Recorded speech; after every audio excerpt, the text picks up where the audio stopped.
High friends, welcome my YouTube channel.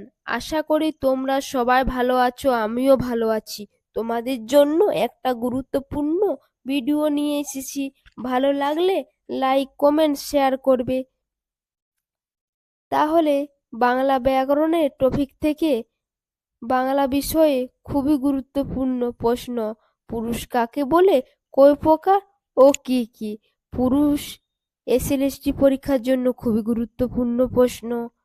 Bihar state Bihar বিপিএসসির জন্য খুবই গুরুত্বপূর্ণ প্রশ্ন। তাহলে জেনে নিই পুরুষ কাকে বলে। ক্রিয়ার কর্তার হিসেবে বিশেষ্য সর্বনাম পদের যে বৈশিষ্ট্য প্রকাশ পায় তাকে আমরা পুরুষ বলি। ক্রিয়ার কর্তার হিসেবে বিশেষ ও সর্বনাম পদে যে বৈশিষ্ট্যটা প্রকাশ পায় তখন তাকে আমরা পুরুষ বলি। মানে বুঝে, ক্রিয়ার কর্তার হিসেবে বিশেষ্য সর্বনামে পদে যে বৈশিষ্ট্য প্রকাশ পায় তখন তাকে আমরা পুরুষ বলি। তাহলে পুরুষ জেনে নিই কয় প্রকার। পুরুষ প্রধানত তিন ভাগে ভাগ করা হয়: উত্তম, মধ্যম, পুরুষ। তাহলে উত্তম পুরুষ কাকে বলে?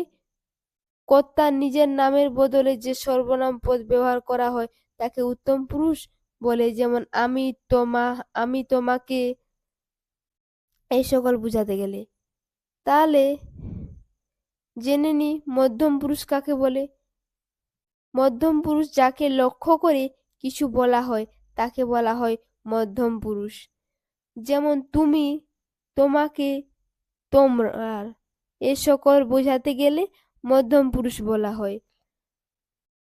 আবার প্রথম পুরুষ বক্তা তুমি বা তুমি জাতীয় সম্বন্ধ ছাড়া যার সম্বন্ধে কিছু বলা হয় সে ব্যক্তিকে বলা হয় বা বস্তুকে বলা হয় প্রথম পুরুষ।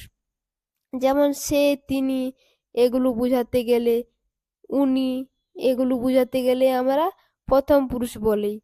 তাহলে আমরা পুরুষ কাকে বলে, পুরুষ কয় প্রকার ও কি কি?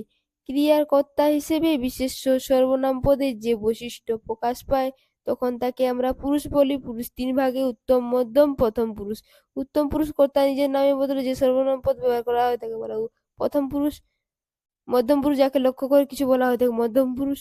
আর বক্তা হিসেব তুমি বা তুমি জাতির সম্বন্ধ ছাড়া যাকে বলে তাকে প্রথম পুরুষ। হাই ফ্রেন্ডস, ভালো লাগলে লাইক, কমেন্ট, শেয়ার করবে। তোমাদের জন্য একটা গুরুত্বপূর্ণ ভিডিও নিয়ে আসবার চেষ্টা করব। থ্যাঙ্কস।